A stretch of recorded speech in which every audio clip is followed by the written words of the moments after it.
Ready to dive into a topic that might just change how you think about your health. We're going to tackle uric acid, and it's about way more than just gout.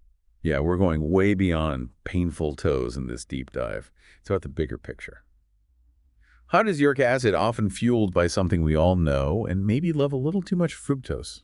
How does that impact our bodies, and especially our brains? Okay, so let's unpack this. I love a good aha moment, and the research you sent over from Dr. David Perlmutter, this neurologist who's a bit of a rock star in this field, was full of them. Dr. Perlmutter's work is truly groundbreaking. He challenges this decades-old conventional wisdom that always pointed at purines from animal products as the main culprit behind high uric acid.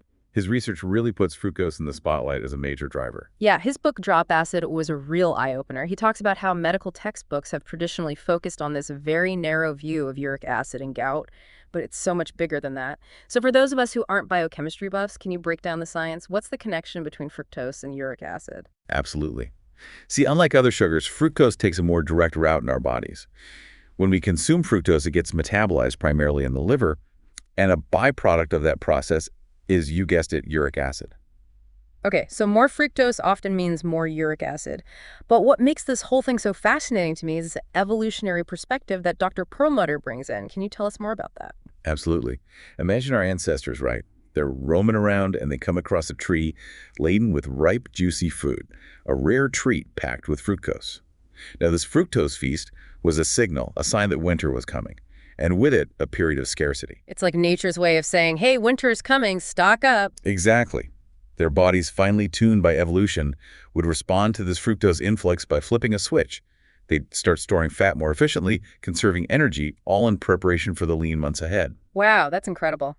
Our bodies are amazing. But I'm sensing a but coming here. You're right. The problem is that in today's world, we're surrounded by fructose. It's not a seasonal treat anymore. It's in our sodas, our processed foods, even things we think of as healthy. We're essentially sending our bodies that winter is coming signal 24/7, 365 days a year. So it's like our bodies are stuck in this perpetual state of preparing for a famine that never comes. And all this excess fructose is leading to A surge in uric acid levels, which, as we'll explore, has implications far beyond a case of gout. It's almost cruel, right? Our bodies working exactly how they were designed to do, storing fat and conserving energy, but in today's world, it's like backfiring. You're spot on. We've talked about the evolutionary side of things, but the reality is most of us aren't exactly getting our fructose from just fruit these days. Right, like that bowl of berries with breakfast isn't the real culprit here. Exactly. Dr. Perlmutter really brings this home in Drop Acid. He points out that a staggering 58% of the average American adult's daily calories could come from ultra-processed foods. We're talking packaged snacks, sugary cereals, even condiments and sauces. You wouldn't believe it. Wow, 58%. That's more than half our daily calories from foods that are probably loaded with, you guessed it, fructose in the form of high fructose corn syrup. No wonder we're seeing these crazy rates of health issues. And it's not even just about weight gain either. This is where things get really important. This is all about the ripple effect of high uric acid. It's like a domino effect, setting off this chain reaction throughout your body. Okay, so let's connect the dots. We know high fructose can lead to high uric acid. But what happens then? What are the consequences? What happens in our bodies when uric acid levels go haywire? First off, there's inflammation. Uric acid, when it's just hanging out in our systems at higher levels than we're meant to have, it can actually trigger inflammation throughout the body. And we know inflammation is linked to a whole bunch of chronic diseases, everything from heart disease to diabetes. So it's not even just about those sudden painful gout flare-ups. It's more like the slow burn, this chronic inflammation that can just be silently damaging our bodies over time. Precisely. And here's another big piece of the puzzle. Insulin resistance. High uric acid can actually mess with how well our cells respond to insulin. Yeah. Insulin, the hormone that's supposed to regulate blood sugar. Right, keeping everything in check. Exactly. When this goes wrong, our cells become less efficient at using glucose for energy. So we end up with this buildup of sugar in the bloodstream, and that increases the risk of developing type 2 diabetes.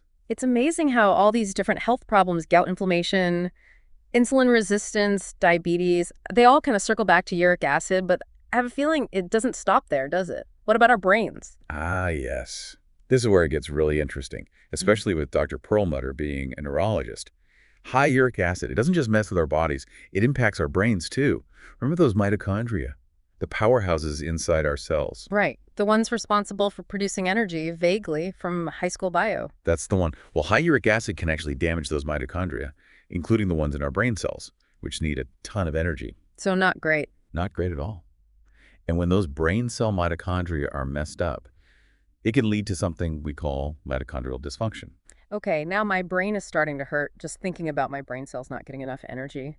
But seriously, what are the implications of this mitochondrial dysfunction? What happens then? Well, the research suggests that this kind of dysfunction in the brain is linked to some pretty serious conditions. We're talking neurodegenerative diseases like Alzheimer's and Parkinson's. It's a scary thought. It is, but I'm also feeling a bit of hope here. We've identified the problem, and thankfully we have people like Dr. Perlmutter out there doing the research. Absolutely. And the best part is it's not a lost cause. Dr. Perlmutter really stresses that these negative effects, they're serious, but they're reversible. Okay, so less doom and gloom, more like a wake-up call to start paying attention to our uric acid levels. But where do we even begin? So we've uncovered this hidden world of uric acid and all these crazy effects it can have. But here's the silver lining. It's not like we're powerless. We can actually do something about it. And Dr. Perlmutter lays out some really practical advice in Drop Acid. So let's dive into the solutions. What can we actually do to get our uric acid levels under control? The good news is we can definitely take control and potentially reverse some of those negative effects we've been talking about. And you're right, Dr. Perlmutter's got a clear game plan. And it all starts with what we eat. Music to my ears. I'm all about those simple, actionable steps. So let's get specific. What can we do starting today to lower those uric acid levels? First and foremost, we've got to tackle that fructose overload. That means cutting back on sugary drinks. Yeah. And I'm not just talking about soda fruit juices, those fancy coffee drinks with all the syrups. They're all concentrated sources of fructose. Okay, so those are out. What about sports drinks? I always thought those were a healthier option, especially after a workout. Yeah, a lot of people think that. But a lot of sports drinks, they're still packed with sugar, often that high fructose corn syrup, so they're not doing us any favors in the uric acid department. Got it. So step one, ditch the sugary drinks. What's next on the chopping block? Next up, we got to get smart about processed foods. They're often loaded with hidden sugars, high fructose corn syrup being a major culprit.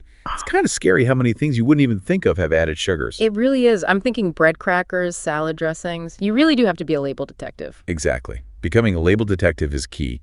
And whenever you can opt for whole foods, fruits, vegetables, lean proteins, healthy fats, real food. Back to basics. Love it. And Dr. Perlmutter is a huge fan of fiber, too. Right, absolutely. Fiber is like a superpower when it comes to this stuff. It helps feed the good bacteria in our gut, which plays a huge role in keeping those uric acid levels in check. So load up on those fruits, veggies, and whole grains. Gut health for the win.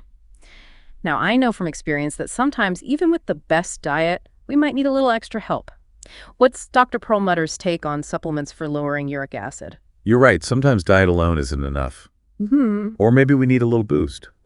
Dr. Perlmutter talks about a few supplements that have shown real promise in lowering uric acid. One is quercetin, which is a powerful antioxidant you can find in foods like apples and onions. It seems to work by actually inhibiting the enzyme that produces uric acid in the first place. Interesting. So it's like stopping the problem at the source. Exactly. Another one is luteolin. It's a natural extract from barley sprouts, and studies have shown it can help the body get rid of excess uric acid more effectively. Oh, barley sprouts. Who knew? Right. And of course, there's good old vitamin C. Research suggests that vitamin C supplements can also help lower uric acid. It's incredible how powerful these natural compounds can be. But before anyone runs out and buys a whole cabinet full of supplements, a quick reminder, it's always a good idea to chat with your doctor before starting any new supplement regimen, just to make sure it's safe and right for you. Absolutely. Couldn't agree more. And while we're on the topic of checking in with your doctor, it's super important to get those uric acid levels checked regularly. Right. Knowledge is power. Knowing those numbers can really help you stay on top of your health. 100%.